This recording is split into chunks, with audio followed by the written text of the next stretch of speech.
So, ladies and gentlemen, today we are very honored to have got special guests in our channel. And today we'll all be talking about the investment environment in this trade war environment. And you know what? There's nobody better than Christopher Tan, and he brought also an expert, Chye Hsern, here. And we're very happy to have you. So put your hands to welcome both of them. Yay! Okay, right. So Chris, it's a great honor. As I was telling you, everybody loves you. I also love you. Okay. And in this kind of troubled time, everybody wants to seek expert opinion. There's no better person than to look for you for help. And today, you my song you also because all the questions that you ask me when I see them, I know that I can't answer. So I decided to bring my head of investment in. And by the way, just to clarify, his name is Chye Hsern. Yeah. I know it sounds very much similar to Chye Hsern. Yeah, but the name is not Chye Hsern, it's Chye Hsern. Okay. So, Chye Hsern, yeah. So, but very pleased to have you in our channel as well. Thank you. We now have collective wisdom from Chris and Chye Hsern, and we are sitting in a wonderful studio in Providend. Okay. So maybe let me ask some high-level questions first about you and your business now. How is business in Providend? I think business is as usual. Yeah, so we haven't seen any major impact. I don't think we have any redemptions. I mean, there are those natural withdrawals for people who are in retirement, people who withdraw because it's according to their plan, they need to buy a property. I mean, those are good withdrawals because, they save the money and they invest the money for that, right? But panic withdrawals, we have not seen from our clients, thankfully. We are very grateful for that. And instead, in fact, we are seeing quite a nice inflows. We have clients who have put in money. We have new clients. We still have new letter of engagements being signed every week. So yeah, business is pretty usual, I would say. That's a show of confidence in you and your company. Yeah, I'm very grateful that things have turned out that way. But to be fair, it's very early stage of the quote-unquote crisis, right? If this thing persists for next 1-2 years. I came back from China last year and I was talking a lot about helping clients to weather through a difficult period. And then I realized that China has gone through a downturn for 3 years. I am not sure if today we go through 3 years of financial markets downturn. I don't know whether it'll be the same like now. And if we are like in the 1930s and we go through 10-15 years where the markets are not recovered, I don't know whether things will be the same. So it's a bit too early to tell. It's just 1 month or 2 months, right? So I don't think we can be complacent. All right, okay. So individually, before we go to some serious discussion of the macroeconomic environment and what will happen to our investments and what should we do, so make sure you watch until the end. If not, you'll miss out. But most importantly, how do you all, personally, feel in terms of emotions-wise, right? Are you jittery? Are you a bit scared? Or are you immune to all this? I think it's no, not definitely. I wouldn't say it's jittery. Well, maybe because it's a job hazard, so have to keep an eye on all that's going on. So yeah, definitely. Probably read too much news of the news cycle. It just makes it a bit harder to sleep at night sometimes. I see. Okay, that's human, right? Yeah, it's human. That's human, right? Yeah. What about you, Chris? Personally, I'm not nervous at all. Not nervous at all? Not personally as an investor, right? I'm not nervous at all because I think financially I'm fine. Both my kids have graduated. They have got their own job. I don't have to pay for their school fees. My debt level is almost zero. You want to pay them off, I will pay them off. It's just that I'm unwilling to pay them off because my little mortgage that I have I'm still at 1.3%. Oh, wow. So there's no reason to pay them off. So personally, I think I'm not afraid. In fact, just before the market rebounded 1-2 weeks ago, I put in some money. Okay. There's this joke in the company that I'm the best market timer. Okay, because somehow I managed, whenever I put in money, somehow the market. It's damn June, is it? You can see, right? But I didn't guess. I just decided I put in some money. So that part I actually am not worried about. But of course, in terms of the business, as a business owner, I need to do some preparation, just in case this is a prolonged crisis, right? And if it hits our cash flow, then I want to make sure that the company is able to weather through this period. So we are not at panic mode, definitely. But I think we cannot be complacent and think that this thing is going to recover very quickly. So yeah, we are in the process of looking at our P&L, looking at our balance sheet, making some decisions on where to spend the money and where we can don't spend the money. I see. Okay, so now we're going to go into serious talk, right? Because this whole matter is serious. And interestingly, for the past half a year to 1 year, every time I shoot a video or do a live stream on 1165 channel and my Telegram group, everybody will copy about cost of living. Cost of living expensive, everything is expensive, chicken rice is expensive, rice is expensive, toilet paper is expensive, everything is expensive. That voice died. Totally died. Nobody is talking about it. Not that prices have gone down, but because there's a new fear, right? Something new to talk about. I think the flavor of demand right now is about tariff war. So maybe I would really appreciate if you could give us a bit of backdrop. We kind of know what's happening, but give a backdrop of this tariff war, and more importantly, what you think the impact will be in terms of economic growth to not just our country but also globally, and later we can talk more about the stock market. Yeah, sure. I guess that's an interesting question. Actually, the backdrop of this tariffs, starts quite a while ago, because if you look at it, it's basically, if you look at since 1960s, the US started to build out free trade agreements.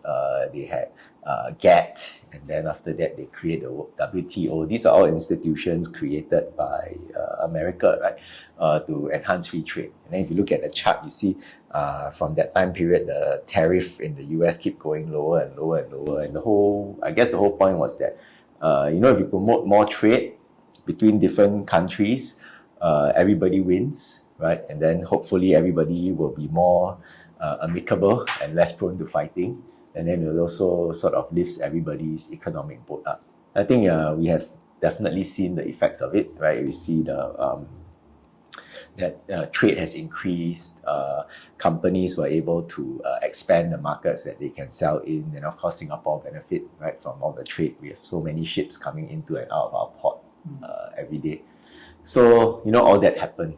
But I think one of the sort of things that happened along the way that has sort of become a big issue now is that then increasingly, a lot of the jobs in especially America are becoming, or the manufacturing jobs all move overseas to lower cost locations. China, Vietnam, India. First Singapore was one, right? Then after that, Yes. we move up the value chain also. Sure.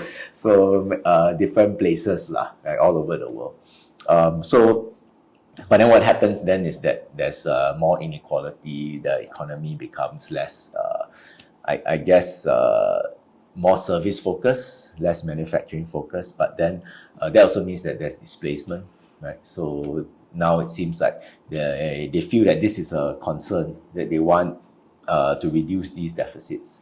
The other part to it is also the financial account, which because when America imports goods from other countries and has a big deficit, actually it must balance somewhere. It's balanced by the fact that all the countries selling goods to America earn US dollars. Then we take the US dollars and then buy US financial assets, right? So buy treasuries, etc. So that also sort of creates a big sort of fiscal deficit, because then they're starting to borrow a lot. They create the debt, and then a lot of people are buying it, and the debt increases. So I guess they are starting to realize that this is not really sustainable.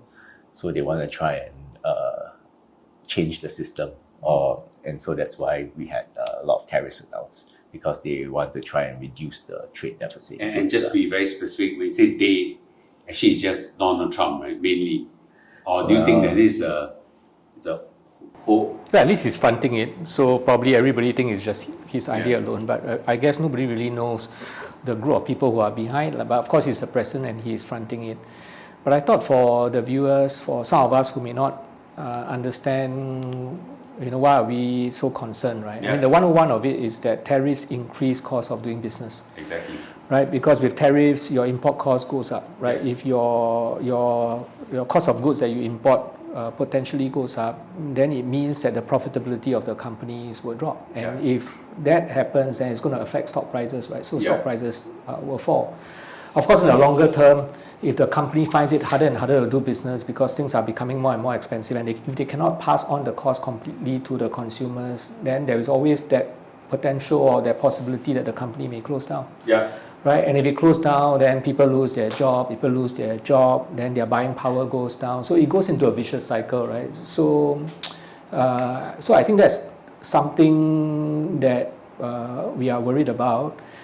And of course, what makes it even worse is it's so uncertain, because one moment you have all these tariffs being handed out to more than 60 countries. And the next moment you decide that you want to pause it temporarily for 90 days. And we're not even sure whether this 90 days, halfway through, he wakes up one morning and he decided, okay, I'm not going to pause it. Yeah. So, I mean, he's so unpredictable, right? And because of this unpredictability, if there's a word for it, the markets are very volatile, right? And even as we speak, I think markets yesterday was really bad.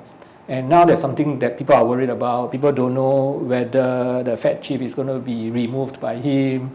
He has no real power. But some people are saying that, well, he can find ways to manipulate and he gets this person out. So you see, because of all these things, this is what we are seeing markets being like that, because there's just no way right now to guess what is going to happen next. And, in the backdrop of this, I've been talking to a lot of business people, including myself. I felt it in my business that there is quite a sudden dive in many of our businesses, but that's anecdotal from my feeling. But in your professional opinion, will we enter in the recession, and specifically Singapore, maybe in a broader context, regional, or maybe China, and maybe the biggest question is US, because most of our investments are in US. What do you think? I think right now it's still uncertain. Mm-hmm. It's still very early. Nobody really knows the actual impact of all the tariffs. I think we can, in theory, right, the tariff should increase prices, cause consumers to pull back. But right now, we have seen that a lot of businesses in the US have sort of like front-loaded all their purchasing, so the impact might not be felt for a while. I think we saw some stories. Apple was flying in plane loads of iPhone or something like that from India, so to avoid the tariffs. So we might not see the full extent of the price increases. I think we'll get a better idea because earnings season is sort of coming. Some of the tech companies are going to report. We'll get an idea of what kind of forecast they'll give. I think was it Walmart recently that gave a couple of different scenarios when it came to their earnings report. So you can see the amount of uncertainty. I think what we can expect is that there will be a slowdown. I think IMF is coming out to sort of revise their forecast soon. They say that it will be slower. They say they're not predicting recession yet, but it will be slower. I mean, in Singapore, you can also see that PM has come out with a video, and he's also saying that it's expected to slow down. So I think we can expect slowdown. As to whether it's going to be a recession, that's still uncertain. Of course, if the tariffs don't change and they say after 90 days they are unable to reach a deal, then it increases the likelihood that there will be some kind of recession. Yeah. I guess from an investment standpoint, don't base your investment decision on whether there's going to be a recession. I think it's very difficult to guess, right? But from the financial planning standpoint, I think it's better to plan for yourself as if there's going to be a recession. Sure. Right? It's always better to be a bit more conservative, and we can talk more about it later. Okay. So how do you see this current this, I don't want to use the word crisis, let's say this event. How does it differ from the previous few, right? Like, for example, all of us are the right age that we have gone through global financial crisis of 2007, 2008. We have certainly gone through the previous trade war, which is a lot milder than the current one. And then we've got COVID-19 in 2022, and then the great inflation of 2022. So we've gone through quite a bit within a very short time. You know, this time around, how do you feel that it's different? Yeah, I think. Well, I think you mentioned, yes, definitely some of those are quite memorable, especially 2008. That was definitely a very exciting time. I think traumatic would be more word for myself. Yeah, it is indeed memorable, but somehow it's traumatic for me. Yeah. Yes, I still remember quite a lot of the things that happened in 2008. I forgot a lot of things that happened in between already, but things that happened in 2008 I still can remember. Yeah, sometimes every day on the trading desk you see, wow, wait. Wow, that's so terrible. weird. Yeah. But yes, I think maybe this time around one of the interesting differences is that this is sort of being driven by intentional policy making, right? Versus the any of the previous times you mentioned is somewhat a slightly more unexpected event, and then you had unintended, and then you had the policy makers trying to solve the problem. Well, this time around, it's well, I'm not sure if you can really say it's the other way around, but it's the policy that's driving the uncertainty because there's I mean, they're trying to change the way the global trading system works. They're trying to remake the trading rules, so that is driving the uncertainty now. So I think that's one of the key differences, you know, that we can see that between now and sort of even 2008. Any personal thought about the differences? Yeah, I think specifically if you compare trade wars, right? I mean, if you look at one of the more serious one, 1930s, right? I mean, during that time, the tariff was on the number of products. I think it was about 20,000. But today, it's not just products, it's everything, but almost everything, except for the exemptions. But it's on 60 over countries. And the magnitude is great, right? I mean, on average, of course, let's not talk about China. It's a joke, right? I mean, but if you look at the average, the trade embargo, it's like I punch you. After a while, the extra punching doesn't make any difference anymore. I'm just all swollen already, right? But if you look at the tariffs, right, I mean, it's gone up from an average of about 3% to about in excess of 20%. So that is one difference. But the other difference really is, if you look at the previous crisis, not just trade war alone, all those things that you have mentioned, 2008, COVID-19, the one difference is that at least the friends are still talking. Okay. The different countries are still talking together and wanting to solve the problem together. Yes. But now they are fighting. Sure. So I can see that as one major difference, because if the world has a common enemy, and for example COVID-19, and we all work together trying to solve this problem together, there's a higher chance of it being solved. Yep. But today, it's like the whole world is fighting, right? And you have one person trying to get the support of the rest to fight the other person, and you have the other person also now trying to find his own friends to fight the other person. Sure. So that's the difference. And when there is a lot of this kind of fightings, then it's probably going to take a lot longer before any problems get solved. So I know this extra question. Do you think you can solve it in 90 days? Well, I mean, if you look at a lot of previous trade negotiations, they take years to solve. They take years to negotiate. I don't know. Previously, we had something like TPP. I'm not sure how many years it took, but I think it was quite a long time to negotiate. So, or unless you pray very hard, you know, one day God speak to Trump, and then he suddenly wake up this morning and realize that all this thing. Okay, let's stop it.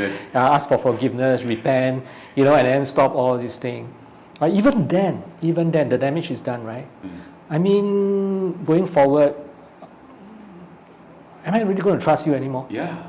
Right? Yeah. Because the relationship is spoiled. I suddenly realized that, you can play me out. I think to rebuild that trust all over again, it's going to take a long time. I think so as well. Yeah. So this 90-day hope, by a lot of people, I think is a fat hope. Yeah, but you mentioned about 1930s. We recall the trade war of 1930s. I know it's about almost 100 years ago, 90 years ago to be precise. There was a smooth holiday tariff That's right. act that was invoked, and that caused a big chaos. What can we learn from that now? Is it something that we can say that, well, there's a high chance, it could happen again, right? It caused a Great Depression and things like that. Yeah, what do you think? What we can learn from I can that share some of event? my learnings, but maybe I let Chye Hsern share from the investment perspective. Sure. Well, I think if we look at what happened then in markets, it was a very big drop in stocks. It took a very long time to come back. And also, I mean, if you want to, I think it was almost like 90% drop in the Dow. Yeah, like 80%. 90% drop in the Dow. Almost 90%. Yeah. Wow. And after that, it took until 1945, after World War II ended. Then it finally reached back to the previous was. peak. Yeah, for the S&P. Well, that's almost a 15-year. Almost 15 years. Yeah. Of course, in between, after it went down, it did come up again. Sure. And then it was, up and down. But I mean, if you had invested at the peak of 1929, I think, you would have to wait 15 years for your for whatever you put in there to come back, to the same level. So definitely, I guess one thing we can learn is that the impact of that is can be very drastic. Trade wars. And just keep in mind, back then the world was a bit less interconnected, so that impact of that trade war is also slightly different. But I think, if you look at it, after that also, you can see that the world decided that trade war or rather tariffs are not really a sensible way to go about doing things, and then that's why since then actually we have largely tried to reduce tariffs across the board and try to trade more. So I think it will be quite a challenging period for the global economy. I think also especially because Singapore, we are very much more connected to trade, being a very open economy. So it can also disproportionately affect us more. I see.